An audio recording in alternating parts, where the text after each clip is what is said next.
peu de temps, nous avons reçu une nouvelle étude qui nous définit le fait que quasiment 20% des patients qui ont été opérés avec une gastrectomie, c'est-à-dire une opération du tube digestif, sont en situation d'échec. 20% de ces patients opérés sont en échec. Il est important de le rappeler pour dire que cette opération, qui est en constante augmentation à l'heure actuelle, qui est soumise à de nombreuses contraintes médicales, et elle n'est pas un simple désir d'aller mieux, cette opération est totalement encadrée sur le plan médical, malheureusement nous prouve une sorte d'inefficacité sur le long terme. On sait que très rapidement les patients vont mieux, et ça c'est indiscutable sur le plan de la comorbidité, sur la qualité de vie, etc. Mais malheureusement, on voit l'échec, ou plutôt l'insuffisance pour le moment, de ce type d'opération. Alors il va falloir réfléchir à de nouvelles façons d'accompagner les personnes en obésité. Quel constat en France sur l'obésité? À l'heure actuelle, on sait qu'on a 40% de la population qui est en surpoids. Alors en surpoids, ça veut dire que votre IMC, votre indice de masse corporelle, c'est-à-dire votre poids divisé par votre taille au carré, est donc supérieur à 25. Ça nous fait plus de 40% de la population en surpoids. Nous avons l'obésité qui est toujours en constante augmentation depuis de nombreuses années. La seule étude qui nous propose une petite amélioration se voit seulement sur le plan du poids, un poids qui n'augmenterait plus. Le seul problème, c'est que si on limite la notion de santé à la quantité de poids qui n'augmente plus, ça n'est pas une condition suffisante pour assurer un bon état de santé de la population. En effet, vous pouvez avoir un poids tout à fait normal, c'est-à-dire avec un IMC compris entre 20 et 25, mais avec du trouble du comportement alimentaire, avec une sélectivité alimentaire, avec une exclusion de certains groupes d'aliments, qui fassent que votre rapport à l'alimentation n'est pas réellement sain. Et c'est ce que démontre un peu la problématique de la prise en charge de l'obésité, c'est que nous avons une variation de la quantité de poids, mais nous n'avons pas toujours une évolution du comportement alimentaire.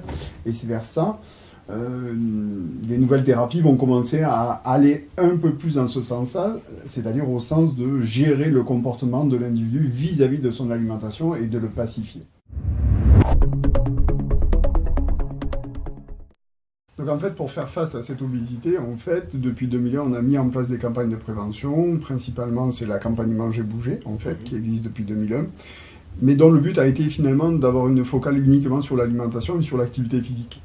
Mais elle n'a jamais pris en compte finalement la psychologie et le relationnel de l'individu avec son alimentation. Ce qui fait que ça fait défaut dans une prise à charge. Il faut bien comprendre que le comportement alimentaire est au carrefour de 3 sphères. Une sphère qui est morale et de l'ordre du plaisir. Une sphère psychologique, c'est-à-dire que vous avez des gens qui peuvent réguler leur état d'âme en fonction par l'alimentation.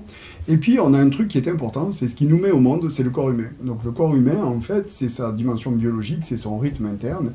Et toute cette campagne de prévention a exclu finalement cette dimension biologique, qui aurait pu se résumer par dire mangez quand vous avez faim, et non pas dire qu'il n'était pas bon de manger entre les repas. Donc aujourd'hui, il va falloir travailler à une nouvelle façon d'appréhender les troubles alimentaires. Il faudra être peut-être moins hygiéniste, c'est-à-dire moins vouloir gérer tous les corps humains, mais peut-être répondre de manière plus singulière. Et pour ça, il faut qu'on ait des diététiciens et des nutritionnistes bien plus formés sur les approches de l'image du corps, de qu'est-ce qu'un corps et de sa biologie, une connaissance spécifique en termes de nutrition humaine, et surtout des acteurs de soins, comme les psychologues principalement, pour pouvoir gérer la dimension du comportement alimentaire en état d'âme en lien avec l'alimentation. Donc c'est un travail qui sera multidisciplinaire, qui nous a fait défaut pour l'instant. On a un travail de plus en plus multidisciplinaire qui doit se mettre en place aujourd'hui pour traiter l'obésité. Déjà, premièrement, il ne faut plus laisser les gens dans leur souffrance individuelle, il ne faut plus laisser les personnes obèses dans une stigmatisation. Donc il y a un travail au niveau social, éducationnel, de ne plus stigmatiser une personne qui souffre d'obésité, parce qu'en effet, c'est quelque chose qui est bien plus complexe qu'on l'imaginait, et qui ne se résume pas par l'idée de « vous mangez moins, vous allez perdre du poids, vous mangez plus, vous allez grossir ». Le corps humain est tellement complexe qu'il nous demande d'avoir plusieurs acteurs de santé autour de cette personne en difficulté. Les psychologues pour pouvoir gérer cette souffrance psychologique, la souffrance qui va faire que vous mangez parce que vous avez un état d'âme.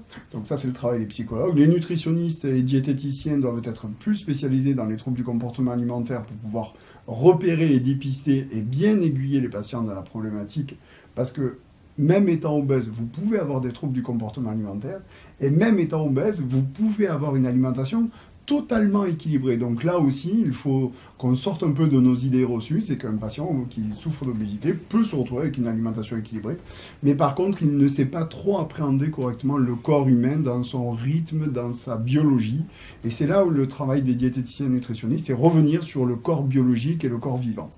Et déjà, dès qu'on aura un peu plus ces acteurs de soins autour de ces patients-là, certainement qu'on aura une meilleure efficacité dans l'amélioration de leur état de santé. On ne parlera plus quasiment d'obésité, mais on parlera plutôt d'un individu qui est dans un meilleur rapport à l'alimentation, qui fait que par défaut, son poids diminuera parce qu'il aura une attitude alimentaire bien plus appropriée. Le dernier volet sera l'image du corps que l'on aura à travailler dans les médias, qui est en évolution. Alors ça, je suis plus sceptique sur cette évolution.